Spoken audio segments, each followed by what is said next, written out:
Have you hit that point where even thinking about having to be creative makes you feel absolutely exhausted? Like you open your journal and you stare at that blank page and you think, scrolling through 6,000 cat memes might be a better use of my time right now. Yeah, that's not laziness. You're in burnout, baby. And here's the thing, if you are burned out, creativity becomes even more important. But it has to be done gently. No pressure, no perfectionism, just tiny little sparks here and there to keep the pilot light on. So if your brain feels like mashed potatoes, but your soul wants to create something, this video is for you. Let's talk about how to refill your creative well without making your burnout worse. So let's start, at the beginning. Burnout is not just about being tired. It is a deep in your bones exhaustion. It's a feeling of, I don't even care that I don't care. And that is a rough spot to be in general, but it's especially bad for your creativity. And when I say creativity, I'm not just talking about art or writing or crafting, because creativity is how we problem solve. It's how we imagine new possibilities for ourselves.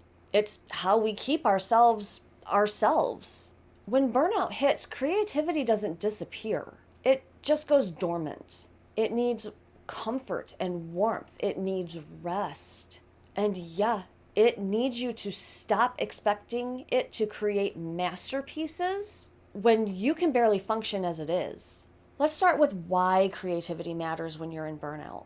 When you are burned out, your brain is in survival mode. Fight, flight, freeze. And maybe flop dramatically onto the couch and lay there for 6 hours.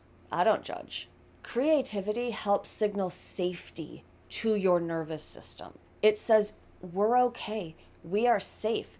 We're playing. There are no tigers.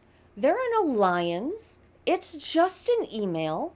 And that's powerful because creativity is not frivolous. It is a lifeline. It reminds us who we are under the deadlines and the clutter and the to-do lists.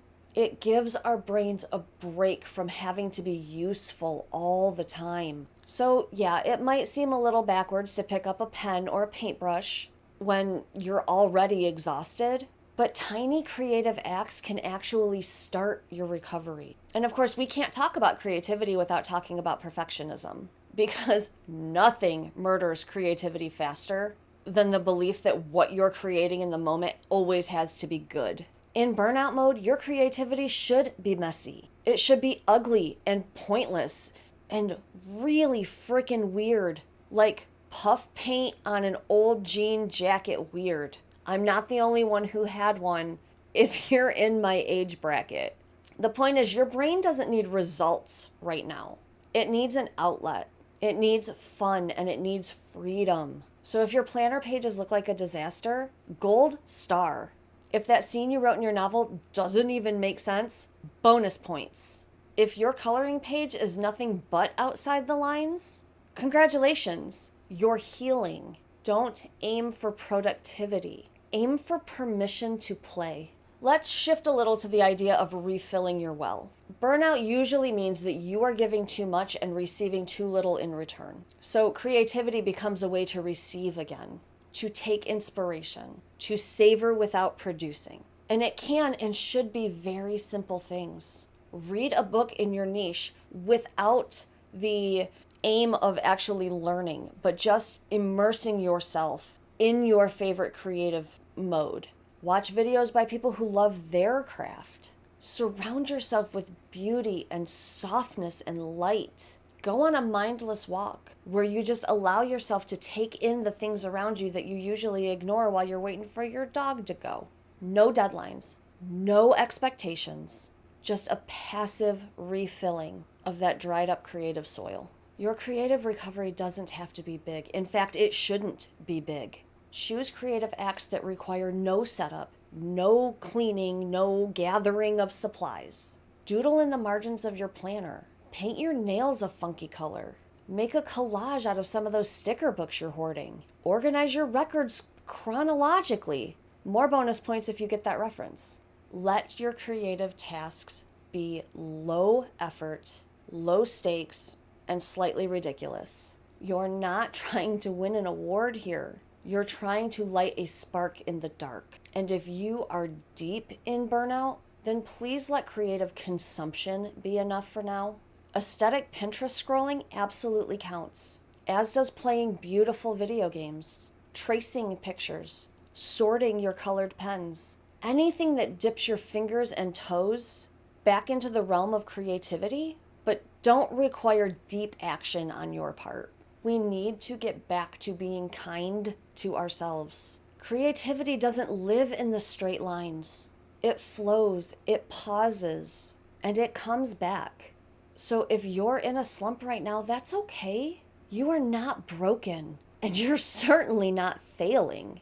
Give yourself space. Give yourself softness. Give yourself permission to make small, weird, pointless things just because they bring you a flicker of joy. And if you are in burnout right now, I see you. I am you. We're not lazy, and we're not doing it wrong. There is no wrong. We're tired. And nurturing our creativity in the tiniest of ways could actually be like a gentle rebellion against burnout culture, against the need to hustle and create for consumption. Sometimes we need to create for ourselves. We need to stop letting the outside noise influence what we do in the comfort and safety of our own creative bubble. Not everything we do has to be for someone else. Everything's going to be okay. We're just going to have to create ugly for a while and, just embrace that for what it is. Movement. Messy, silly, weird movement. And the rest will come. You've got this, even in burnout, especially in burnout. Thank you so much for hanging out with me today. This video was actually requested by people who resonated with my planning for creativity video that I did last week. I know that we have so many talented writers and artists and crafters in our community, and we are all feeling fatigued right now. And when we're in this space, it is so important that we lean into creative pursuits and not just sit and curse our muses for taking their rumspringa.